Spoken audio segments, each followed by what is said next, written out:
Maayong gabi sa tanang mga kaigsuunan ug higalaan nato dinhi sa One Voice Christian Fellowship sa Dakbayan sa Iligan ug sa tanang mga makasabot sa pinulungang Cebuano sa Herald of Grace Covenant Bible Church sa Dakbayan sa Dasmariñas, probinsya sa Cavite ug sa mga nagasunod sa atong mga buluhaton, Luzon, Visayas ug Mindanao ug sa nagkalain-laing dapit sa tibuok kalibutan.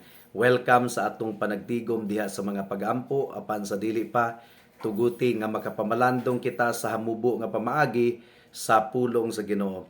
Please turn with me to Ephesians chapter 3 verse 20. Efeso kapitulo 2 Efeso kapitulo 3 bersikulo 20 ang giingon dinhi.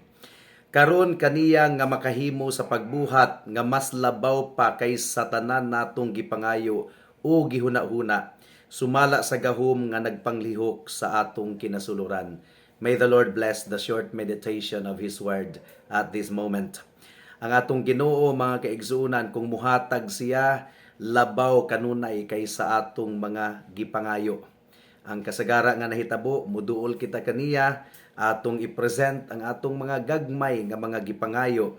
Nanginahanglan kita and then mangayo kita for temporal relief. Doon na kita'y sitwasyon nga nag-antos sa kamulong nga panahon nga ang atong sakit mawala ato kining pangayoon sa Ginoo.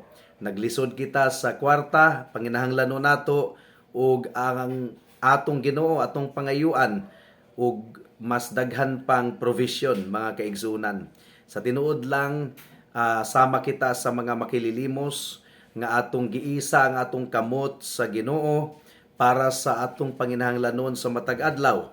And then ang Ginoo mo dungaw kanato ug moingon, anak, kining imong gipangayo kanako mga trifles lamang kini, mga gagmay nga mga butang, daily bread, clothing, fuel for your vehicle, medicine, tambal alang sa imong balatian, comfort for your grief, mga gagmay ra kayo kini nga supply mga kaigsuunan, mga common nga mga panginahanglan dinhi sa kalibutan.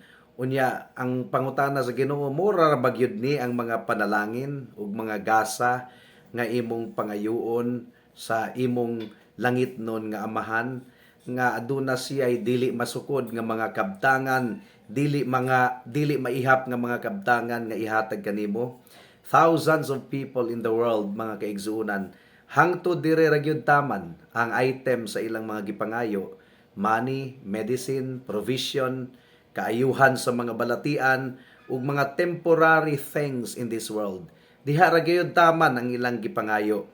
Unya, wa nila mahuna-hunai nga ang kabtangan sa Ginoo mas labaw pa niining tanan. Wa sila nangayo nga mailhan nila og dugang ug mailhan nila og duro ang atong Ginoo. Wa sila nangayo nga mutubo sa pagsabot sa pulong sa Ginoo, mutubo sa paglaom nga nagpaabot kanato ang kinabuhing walay katapusan diha kang Kristo. Ang ilang gipangayo tanan ra mga temporaryong butang niining kalibutana. No spiritual blessings whatsoever. Ang mga gikinahanglan lamang sa lawas sa temporary things of this world ang ilang gipangayo. Wala ang bunga sa balang espiritu, love, joy, peace, long-suffering, patience, pagtubo sa kahibalo sa pulong sa Ginoo, pagsabot sa pulong sa Ginoo, pagtubo diha sa pagkabalaan, pagtubo sa atong paghigugma sa Ginoo, pagtubo para sa tanang mga spiritual gifts nga gikinahanglan nato aron sa atong kinabuhi ingon nga Kristohano niining kalibutana, ug pagtubo pod sa evangelism nga pinaagi sa atong baba, pinaagi sa atong binuhatan, isip, asin ug kahayag sa kalibutan ang mga tawo makaila sa Ginoo. So, have we paused for a moment ug atong i-consider kung unsa ang atong mga prayer items?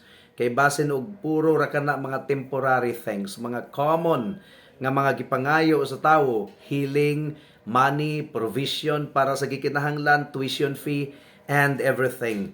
We should learn to ask the best things in all God's treasure house. Kinahanglan nga balanse ang atong gihuna-huna nga ma-advance ang kingharian sa Ginoo o gamiton taniya alang sa pagpalapad sa iyang gingharian. Ang giingon sa Colossians chapter 3 verse 1 and 2, mao nga kung gibanhaw na kamo kauban ni Kristo, kanunaya ninyong pangitaa ang mga butang nga iya sa itaas, diin atua si Kristo nga naglingkod sa tuong kamot sa Dios. Ipahiluna ninyo ang inyong mga hunahuna sa mga butang nga iya sa itaas, dili sa mga butang nga anaa sa yuta. So, upon evaluating your prayer, kung ang imong prayer para lamang gayud sa mga butang ni ining kalibutan, mga temporary things, and never spiritual things, never mahitungod sa pagtubo nato diha kang Kristo, we have to repent. We have to repent. Ang atong pagtanaw sa Ginoo mura og grocery store para sa atong panginahanglan sa matag adlaw, nga sa pagkatinuod mga kaigsunan, mas labaw pa niana ang mga bahandi nga andam nga ibubo sa Ginoo kanato, mga spiritual blessings, kung ato kining pangayoon kaniya. Magampo kita.